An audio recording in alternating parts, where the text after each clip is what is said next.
masing hati. Nah, Islam mengajarkan kalau kita sudah cinta kepada sesuatu, yang mesti harus kita tanyakan, apa kira-kira manfaatnya cinta? Ya. Apa manfaatnya cinta? Artinya ketika kita mencintai sesuatu, apa manfaatnya buat saya? Ya. Kalau sekiranya mencintai sesuatu itu tidak memberi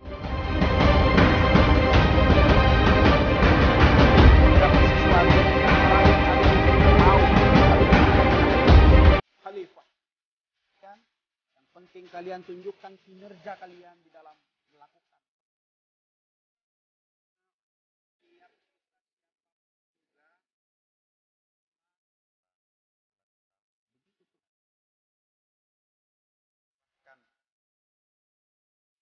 Kepada Allah Subhanahu wa taala.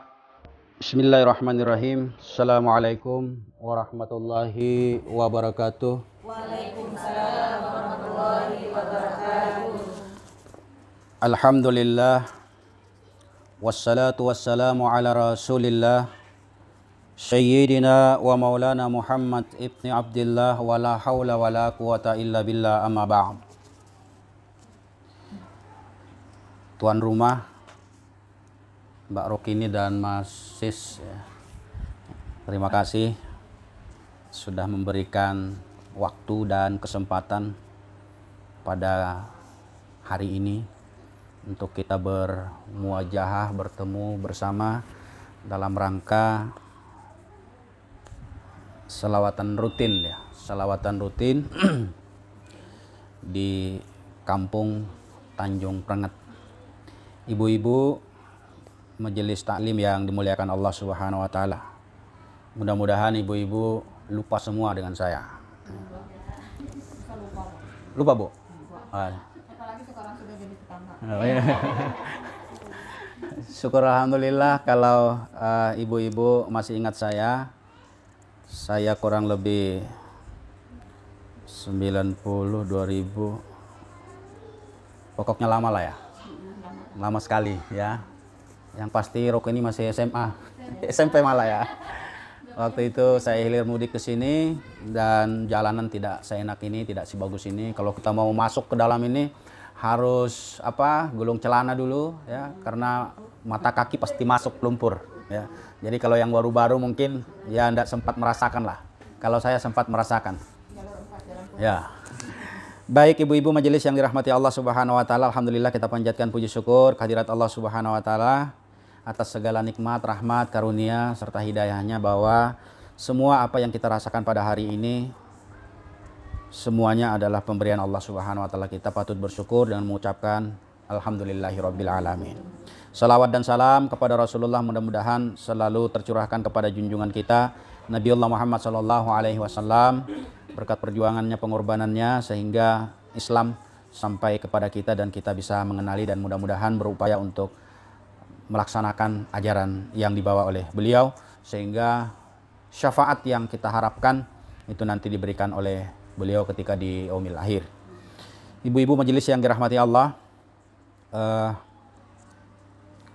saya beberapa waktu sebelum hari ini memang mengontak Mbak Rokini ya, menanyakan apakah sudah ada kegiatan majelis taklim. Kalau dulu-dulunya sering aja saya ngisi, tapi ini saya katakan tadi lama sekali ya. Sampai lama sekali itu entah tahun berapa, yang jelas 2000-an saya sudah masuk sini tahun 2000. Nah, kalau sekarang ini 2020 berarti kan hampir 20-an tahun ya, udah terasa. Jadi memang sangat luar biasa lamanya. Seperti itulah waktu yang berputar. Ibu-ibu majelis yang dirahmati Allah Subhanahu wa taala, namanya kultum, kuliah 7 menit ya. Bisa 17 menit, bisa juga 70 menit ya. Jadi tergantung nanti ya gimana suasananya. Mudah-mudahan yang terpenting saya merasa bersyukur dan senang sekali bisa diterima ibu-ibu di sini ya, karena memang lama sekali tidak pernah bertemu. Mudah-mudahan ini merupakan silaturahmi yang tidak hanya sampai di sini.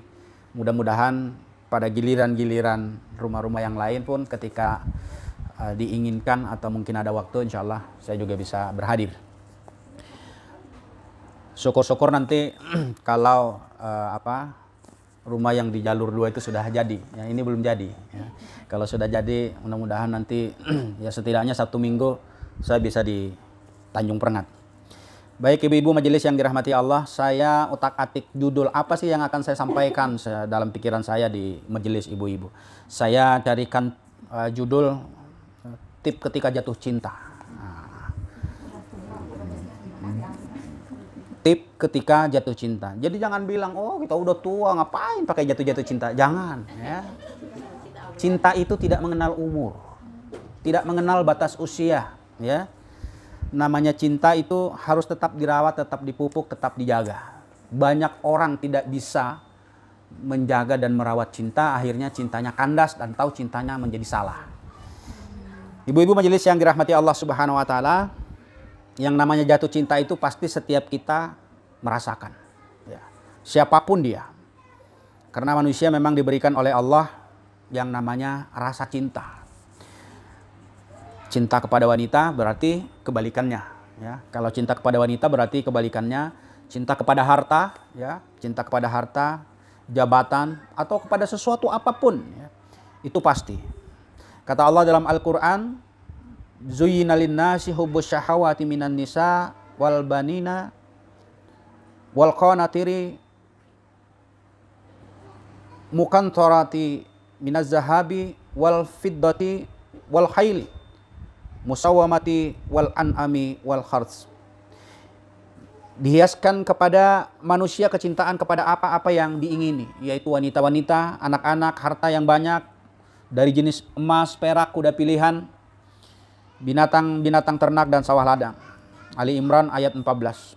Nah, ibu-ibu yang dirahmati Allah Subhanahu wa taala, saat ini kita dilanda jatuh cinta kepada sesuatu, apa yang harus kita lakukan? Kalau kita mencintai kepada sesuatu, lalu apa yang harus kita lakukan? Islam mengajarkan cinta itu dijaga, dirawat. Lalu kemudian cinta kepada sesuatu itu pasti kita kepengen memilikinya. Kepengen tidak berlepas diri darinya. Maka ada beberapa poin yang mesti harus kita perhatikan supaya cinta ini tidak menjadi petaka hidup. Tidak menjadi justru yang kita inginkan cinta itu sesuatu yang enak, sesuatu yang nyaman, sesuatu yang mengasihkan. Tapi karena salah di dalam cinta itu, ya, maka dia menjadi petaka dalam kehidupan. Karena cinta bisa menjadi malapetaka untuk hidup kita. Nah, maka Islam mengajarkan bagaimana tip cinta atau ketika kita jatuh cinta. Jadi jatuh cinta itu bukan hanya sekedar kita kepada lawan jenis, ya tidak. Walaupun itu juga bagian, karena dalam ayat ini katanya cinta kepada wanita, berarti wanita kebalikan cinta kepada laki-laki. Jadi kecenderungan cinta kepada lawan jenis itu pasti. Bagi yang normal, insya Allah itu dirasakan. Sejak kapan? Sejak kita merasakan ada rasa cinta itu. Nanti kapan dia berakhir? Ya setelah kita memang tidak lagi memiliki rasa cinta. Jadi kembali kepada masing-masing hati. Nah, Islam mengajarkan kalau kita sudah cinta kepada sesuatu, yang mesti harus kita tanyakan, apa kira-kira manfaatnya cinta? Ya. Apa manfaatnya cinta? Artinya ketika kita mencintai sesuatu, apa manfaatnya buat saya? Ya. Kalau sekiranya mencintai sesuatu itu tidak memberikan manfaat untuk hidup kita, apalagi untuk akhirat kita, tidak pula agama, maka cinta yang demikian kita tinggalkan. Ya. Jadi saya ulang, kalau ada rasa suka, rasa cinta kepada apapun dalam kehidupan kita, lalu kemudian rasa cinta itu tidak mendatangkan manfaat dalam hidup kita, maka kata agama, tinggalkan. Paham Bu ya? Jadi kalau ada rasa cinta kita kepada sesuatu, baik suami, baik orang, atau harta, atau mungkin permainan, apa saja yang ada dalam kehidupan kita, kita jatuh cinta kepada sesuatu itu, lalu kemudian kita tanyakan, berpikir, merenung apa yang kira-kira dengan cinta itu mendatangkan manfaat ke kita. Kalau kira-kiranya cinta yang kita miliki kepada sesuatu itu tidak mendatangkan manfaat, tinggalkan kata Allah. Kira-kira suaminya masih manfaat enggak Bu? Kalau hari ini suaminya masih manfaat, pegang betul-betul. Jaga kuat-kuat. Ya. Tapi kalau kira-kira sudah tidak manfaat, berani buang. Jadi ketika cinta sudah tidak ada, biasanya yang tinggal itu rasa sayang. Ya, kita sering memperhatikan ada kakek nenek yang sudah usianya lanjut sekali ya. Yang mungkin kalau mereka usia 100 ke atas, kita perhatikan mereka tetap itu cinta sudah memang tidak ada rasa, tapi kasih sayang itu masih ada. Itulah yang menyebabkan kita masih memiliki kepengen bersama. Nah, ibu-ibu yang dirahmati Allah Subhanahu wa taala, jadi kalau sekiranya apa yang kita cintai itu lalu tidak mendatangkan manfaat kepada diri kita, pikir-pikir kita. Ya, untuk melepaskan rasa cinta kepada apa yang kita cintai itu. Jadi ini dalam arti bukan hanya sekadar pasangan hidup, Bu ya. Boleh jadi kita cinta kepada sebuah permainan, cinta kepada sebuah tontonan, cinta kepada apalah yang kita suka dalam kehidupan ini, tapi kemudian setelah kita pikir, kita renung, ternyata apa yang kita gandrungi, apa yang kita cintai itu tidak mendatangkan manfaat bagi diri kita, maka kata agama